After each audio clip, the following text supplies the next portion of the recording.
Ladies and gentlemen, my name is Paul Eaton. I'm a retired Major General, United States Army, and I just read Jeff Goldberg's article in The Atlantic.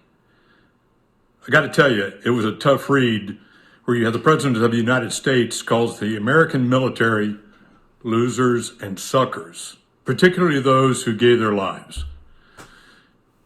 When he met with the chairman of the Joint Chiefs, General Dunford, his comment was, "That's a smart guy. Why is he in the military?"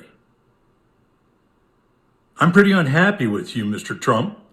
So I'm going to keep this short for your famous short attention span. You have shown disrespect to the military on countless occasions. I'm stunned that anybody in the United States military would consider you anything but a loser or a sucker. You're no patriot. Let me tell you about a patriot. My father was killed in Vietnam. He was shot down over a Ho Chi Minh Trail section just outside of Vietnam and Laos. He delivered ordnance to cut the trail and cut supplies. And then he delivered close air support to Special Forces troops on the ground. And his airplane blew up. He went down in 1969, 13 January 1969. This dog tag was recovered at the crash site. My father was a patriot. Well-educated. He was a wise man. The best men and women in the United States of America are found in the armed forces of the United States military. Our Army, our Navy, our Marine Corps, our Air Force, our Coast Guard. Brave men and women. They're not just brave, they're smart, and they're wise. So, Mr. Trump, come 3 November, we're all voting for a real patriot, Joe Biden. And everybody who hears this, please take notice and please vote. Vote Democratic. Our country's honor depends on it. Thank you. Of The Atlantic magazine claiming President Trump called America's fallen service members suckers and losers. The president denying that report vehemently. Top Pentagon officials are weighing in. National security correspondent Jennifer Griffin has more on that. Jennifer. John, I've spoken with 2 senior U.S. officials who were on the trip to France who confirmed to me key details in the Atlantic article and the quotes attributed to the president. My source, a former Trump administration official, told me when the president spoke about the Vietnam War, he said it was a stupid war. Anyone who went was a sucker. The president would say about American veterans, what's in it for them? They don't make any money. The source said it was a character flaw of the president. He could not understand why someone would die for their country. Not worth it.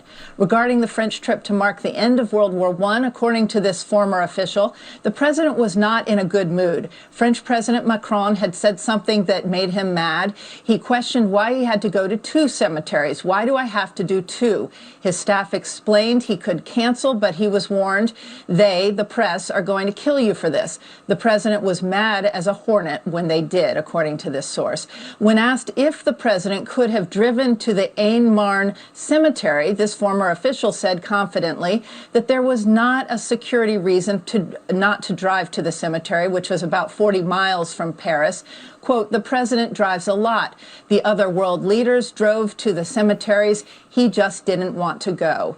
Regarding the president's July 4th military parade planning, during a planning session at the White House after seeing the Bastille Day parade in 2017, President Trump said regarding the inclusion of wounded guys, quote, that's not a good look. Americans don't like that.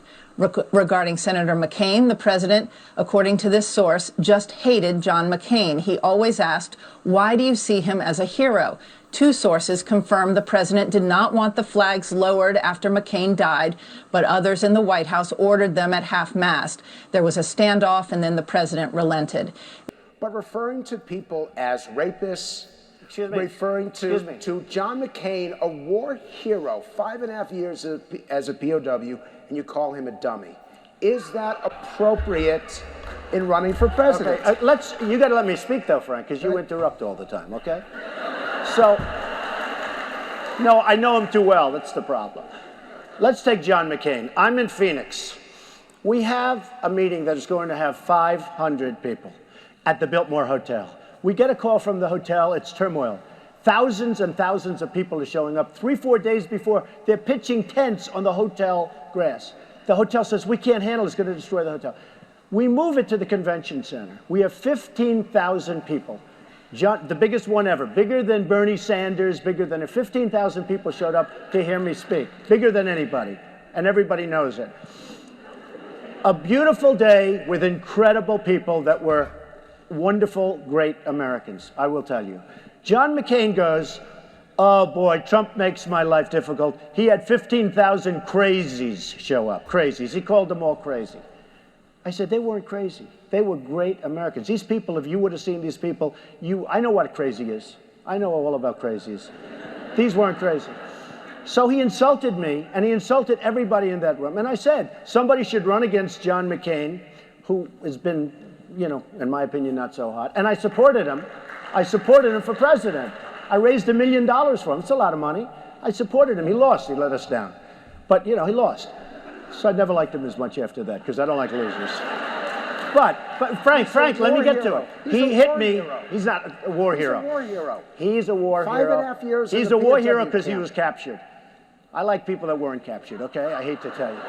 Do you agree with that? He's a war hero because he was captured, okay? You can have, and I believe perhaps he's a war hero, but right now he said some very bad things about a lot of people. So what I said is, John McCain, I disagree with him that these people aren't crazy. And, very importantly, and I speak the truth, he graduated last in his class at Annapolis. So I said, nobody knows that.